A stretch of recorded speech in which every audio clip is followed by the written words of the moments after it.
Cuando el instante no basta, el análisis se encuentra con la realidad. Esto es Minuto a Minuto, más allá de la noticia, por Radio Monumental. Son las 3:02. ¿Qué tal? Muy buenas tardes. Bienvenidos a Minuto, nuestro programa de análisis y opinión aquí en Radio Monumental. Un saludo a todos nuestros oyentes que nos escuchan en 93.5 FM y también a quienes nos observan por Canal 2, la imagen de la radio, todos los días a las 7:30 en diferido. Hoy nos acompaña en línea telefónica el canciller de la República, Enrique Castillo. Él está en Guanacaste, por eso lo hemos contactado por vía telefónica, porque hay dos informaciones importantes de los últimos días que quisiéramos hablar con él. En primera instancia es la solicitud del cambio en medidas cautelares que hizo Costa Rica y Nicaragua también ante la Corte Internacional de Justicia con sede en La Haya, Holanda, correspondiente al caso principal de la isla Calero. Y por otro lado también la advertencia y la protesta que hizo el gobierno de Costa Rica esta semana porque Nicaragua está abriendo a concesión espacios marítimos que están dentro de territorio costarricense, y esto ha sido la protesta. Al final de la entrevista nos enfocaremos en ese punto, pero quería que don Enrique nos ayudara a entender la importancia de la decisión de la Corte Internacional de Justicia, que decide no modificar las medidas cautelares que había dictado en marzo de 2011, pero sí advierte a Nicaragua y le llama la atención de la violación recurrente que ha denunciado Costa Rica de estas medidas cautelares. Don Enrique, ¿qué tal? Muy buenas tardes. Muy buenas tardes, ¿cómo le va? Bien, gracias. ¿Caliente Guanacaste hoy todavía? No, viera que no, está gris y no llueve, pero está gris y no está caliente. Ah, bueno, en buena hora, ¿no? En buena hora no se está asando. Sí. Don Enrique, por favor, cuéntele usted a los costarricenses por medio de estos micrófonos, porque ayer la Cancillería emite un comunicado. Sin embargo, digamos que hay que analizar el comunicado para entender la importancia de esta resolución de la Corte Internacional, don Enrique. Sí, cómo no, con muchísimo gusto. Bueno, para eso hay que remontarse a 2 años atrás, cuando la Corte Internacional de Justicia, en marzo del 2011, emite una serie de medidas provisionales o medidas cautelares dirigidas a los dos países. La primera y la principal de las cuales es que los dos países tienen que abstenerse de tener en la zona en disputa, en Isla Portillo, también conocida como Isla Calero, de mantener ahí personal policial, militar o civil.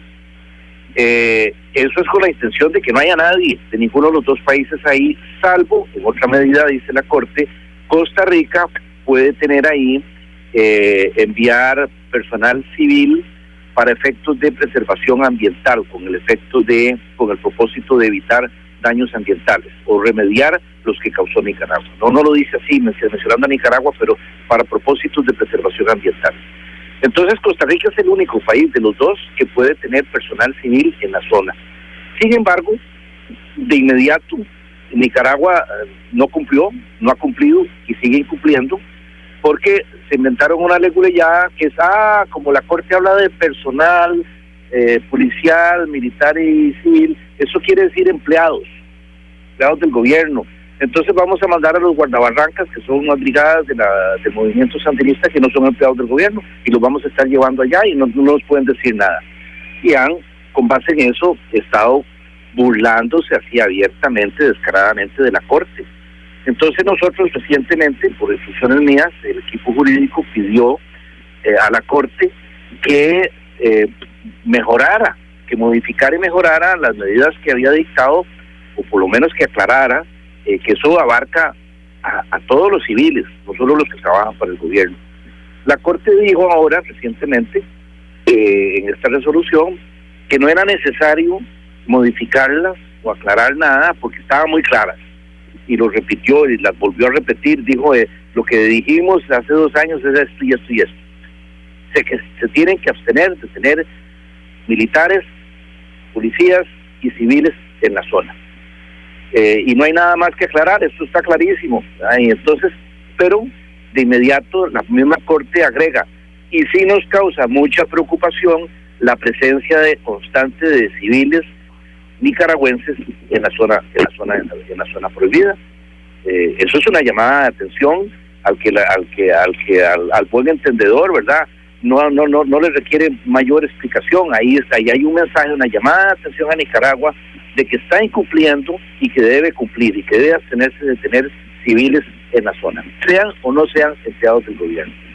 El mensaje es claro, no sé si Nicaragua lo irá a entender así, porque la vez pasada que ya era claro, como ya he relatado, le dieron vuelta y lo quisieron interpretar a como quisieron. Y bueno, vamos a ver si esta vez se entiende. Pero en definitiva, el pronunciamiento de la Corte recoge las preocupaciones del caso de Costa Rica, le llama la atención a Nicaragua y entonces nos da satisfacción. Y por eso hemos recibido con mucha complacencia ese fallo. También, ahí mismo, la Corte resuelve sobre unas peticiones de medidas cautelares que hizo Nicaragua contra Costa Rica. Nicaragua, como ustedes saben, ha pretendido impedir la construcción de la ruta 1856. Eso les incomoda muchísimo porque, claro, ya saben que vamos a poder, y ya lo podemos hacer, patrullar y vigilar la zona fronteriza y impedir la repetición de hechos como los de la isla Portillos. Y entonces han estado viendo a ver cómo hacen para parar la construcción de esa ruta, y la Corte les ha dicho francamente y de la manera muy clara: no hay lugar a medidas cautelares en relación con Costa Rica y con la ruta 1856. No doy medidas cautelares, esto no viene al caso, esto no es pertinente y punto final. Entonces eso también nos causa satisfacción. Obviamente estamos siempre convencidos de que lo que estamos haciendo ahí es correcto, a pesar de que ha habido algún par de sinvergüenzas que quisieron aprovecharse de la construcción de la carretera, pero como obra del Estado costarricense es una obra necesaria, útil y conveniente, y además es una obra soberana. Le estamos construyendo en territorio costarricense, no en territorio nicaragüense, y no estamos afectando el río como dicen ellos, el río San Juan. Entonces, bueno, la Corte recoge todo eso y dice: no, aquí no hay lugar a dictar ninguna medida contra Costa Rica por la construcción de la carretera. De eso se trata. Don Enrique, remontándonos también, porque es un caso jurídicamente complejo, digamos, no por el fondo, pero sí por la forma en la Corte Internacional de Justicia. En un primer instante, en noviembre de 2010, Costa Rica lleva el caso de Calero a la Corte. Sí. La Corte dicta medidas cautelares en marzo, después le pide una memoria a Costa Rica presenta la memoria, que es el legajo de pruebas, pide la respuesta a Nicaragua, ese legajo de pruebas, la reciben, y después le dice a Costa Rica que si quiere referirse a esa respuesta de Nicaragua. Costa Rica dice que no, en una decisión que parece de afuera estratégica en dos sentidos. En la primera es porque cree que son suficientes las pruebas que ya presentó, y en segunda instancia para acelerar el proceso, porque es un proceso muy caro, y además de que existe la convicción pública de que se acabara en esta administración. Sin embargo, después Nicaragua va y demanda a Costa Rica por el caso Trocha. Le solicita, que va mucho más lento, le solicita a la Corte que una los dos casos en un solo expediente, y la Corte lo hace. ¿Cuánto ha afectado esto la velocidad, digamos, a la que Costa Rica quería llevar el proceso principal de Calero, don Enrique? Sí, bueno, mire, en primera instancia Nicaragua hizo varias solicitudes. Una era esta, que se juntaran los dos casos, y otra fue una presentación de contrademandas de esas absurdas que hacen, que querían derecho a navegación en el río Colorado y ese tipo de cosas. La Corte le dijo que no a todo, salvo a la idea de acumular los dos casos. En la mente de la Corte, o en la explicación que la Corte da, la Corte dice que esto es más bien por economía procesal, para no estar llevando dos casos paralelos al mismo tiempo, sino juntarlos en uno solo. Nosotros nos opusimos a que eso se hiciera, porque considerábamos que era una estrategia nicaragüense para dilatar, atrasar el proceso en contra de ellos, que con toda seguridad, y ellos lo saben claramente, lo van a perder. Y entonces la estrategia de ellos es como la del tinterillo, el pleito que no se va a ganar, mejor enredarlo y hagamos esto, y son cosas para enredar. Lamentablemente la Corte les dio la razón y unió los dos casos. Pues eso nos perjudica en el sentido de que atrasa. Aunque la Corte ha garantizado que no va a atrasar, nosotros pensamos que sí va a atrasar el caso nuestro contra Nicaragua, y eso lo consideramos como algo que nos perjudica. Pero bueno, fuera de eso, en realidad, sobre el fondo de los dos casos, nosotros estamos muy confiados, sea que se dicte la sentencia ya, o el año entrante, o dentro de 3 o 5 años, nosotros los dos casos los vamos a ganar, porque Nicaragua no tiene nada que reclamar de una obra que se construye en territorio costarricense sin causar daños al río, como ellos dicen, eso no tiene demostración científica, y también la invasión que hicieron de la isla Portillo y que continúan ocupando ese territorio, pues también en este caso también lo van a perder. Entonces, finalmente el país ganará los dos casos. Lo que pasa es que sí, mientras tanto, pues se atrasa. Nosotros hubiéramos querido que en la administración Chinchilla por lo menos el primero quedara resuelto, y pues es muy muy probable que van a pasar a la próxima administración, y quién sabe si a otras administraciones después. En eso nos perjudica, porque nosotros quisiéramos que la cosa se defina de una vez por todas pronto, pero no va a ser así. Don Enrique, le voy a pedir por favor que se mantenga en línea telefónica 30 segundos.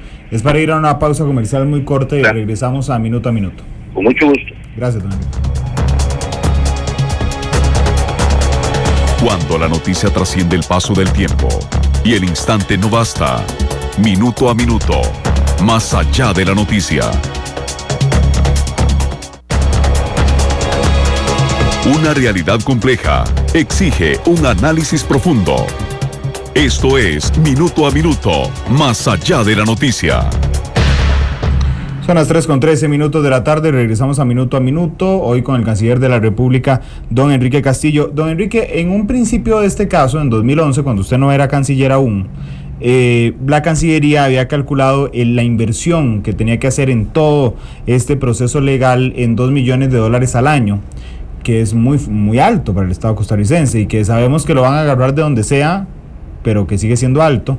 Por su parte, Nicaragua tiene la facilidad de los giros económicos que le hace Venezuela, por ejemplo, y entonces no tiene que preocuparse por el costo. De alguna forma, este atraso buscado en los procesos busca Nicaragua una presión económica sobre Costa Rica, sabiendo pues que nosotros no tenemos $2 millones para gastar por año mientras dure esto, mientras ellos simplemente trasladan el flujo que viene de Venezuela, don Enrique.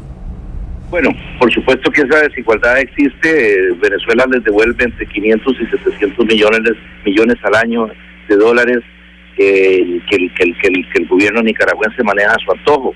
E incluso algunos de esos recursos ni siquiera van al gobierno, sino que van a las sociedades o empresas del presidente Ortega, como Albaniza, Alba Nicaragüense S.A., y hay otras.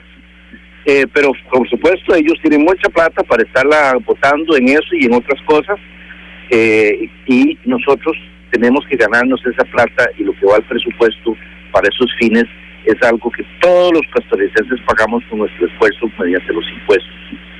Sin embargo, yo no creo que ellos desconozcan que nosotros, los costarricenses, estamos dispuestos a hacer todo lo que esté a nuestro alcance, tanto el pueblo costarricense como el gobierno, por defender nuestra soberanía y nuestro territorio. Esos 2 millones que se presupuestan, que no se gastan todos cada año, pero es una previsión que tenemos todos los años, nos duelen mucho, nos cuestan mucho, representan el esfuerzo de los costarricenses, el sudor de los costarricenses, pero ellos no creo que piensen que nos van a ganar por ahí, ¿verdad? Nosotros vamos a defender nuestro territorio y nuestra soberanía de todas las formas posibles, económicas o de la naturaleza que sea, para preservar y defender nuestra soberanía y nuestro territorio, y para que Nicaragua aprenda a respetarnos. Y eso no vamos a dejar de hacerlo nunca, ni esta administración ni las administraciones que sigan, porque es una cuestión del Estado costarricense, del pueblo costarricense. De manera que sí, hay una desventaja, pero esa desventaja yo no creo que esté marcando los cálculos de ellos. Ellos saben que nosotros estamos dispuestos a pelear hasta el último centímetro cuadrado de nuestro territorio. Don Enrique, estamos reproduciendo sus declaraciones en redes sociales en tiempo real. Le pregunta a Fernando en Twitter, a usted directamente, que ¿cuánto calcula usted que puede tardar el fallo definitivo de la Corte? Miren, no tenemos una estimación, porque la Corte no tiene plazos fijos, pero una estimación, digamos, a ojo de buen cubero, como se dice en el campo, puede ser unos 2 o 3 años. Ok, ya le digo, porque estoy planteando precisamente su respuesta. Ya le voy a decir cuál es la otra consulta que hay en Twitter a esta hora. Dice Javier Paniagua: don Enrique, sí, ¿usted cree que las relaciones entre el pueblo nicaragüense y el nuestro se verán afectadas o solo a nivel de gobierno y sus acciones? Mire, lamentablemente la respuesta es sí y no. De parte del pueblo costarricense no ha habido ninguna afectación hacia el pueblo nicaragüense.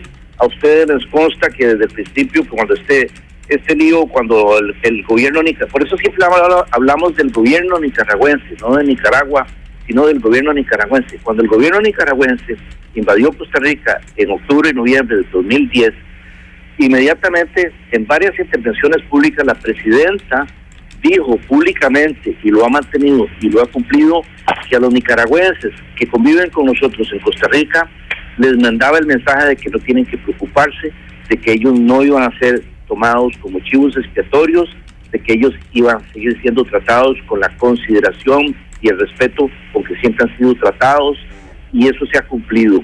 Y además hay que reconocer que en Costa Rica hoy en día, tal vez lo hubo en el pasado, pero no hay xenofobia en contra de los nicaragüenses. Los costarricenses hemos aceptado la inmigración nicaragüense, sabemos que ellos nos vienen a ayudar a producir, y que es más bien de agradecerles que pongan sus brazos para trabajar, para incrementar el desarrollo costarricense. Y no hay animadversión en contra de los nicaragüenses. Sin embargo, en Nicaragua la situación es a la inversa. Es el propio gobierno y la prensa nicaragüense que le hace servicios al gobierno que se ha dedicado a instigar al pueblo nicaragüense en contra de Costa Rica y en contra de los costarricenses. Y hay un fortísimo sentimiento xenofóbico en Nicaragua contra los costarricenses y contra Costa Rica, que ha sido impulsado y alimentado por el gobierno nicaragüense. Eso lamentablemente pues causa daño, pasará muchos años hasta que los nicaragüenses entiendan y comprendan que han sido usados por el gobierno de su país. Don Enrique, le voy a robar 30 segundos más para ir a la última pausa, dedicarle el último bloque al tema de la concesión que está intentando hacer Nicaragua en mar costarricense. Volvemos a Minuto. Cuando la noticia trasciende el paso del tiempo y el instante no basta, Minuto a Minuto, más allá de la noticia. Una realidad compleja exige un análisis profundo. Esto es Minuto a Minuto, más allá de la noticia. Son las 3:20. Estamos con el canciller de la República, don Enrique Castillo.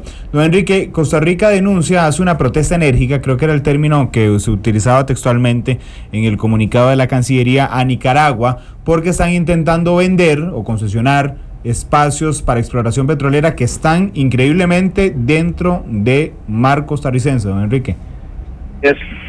Mire, Nicaragua lleva desde hace muchos años, y no solamente de esta última administración nicaragüense, una política expansionista, es decir, tratar de expandir su territorio, acaparando territorio, añadándose de territorio de los países vecinos, y ha tenido litigios y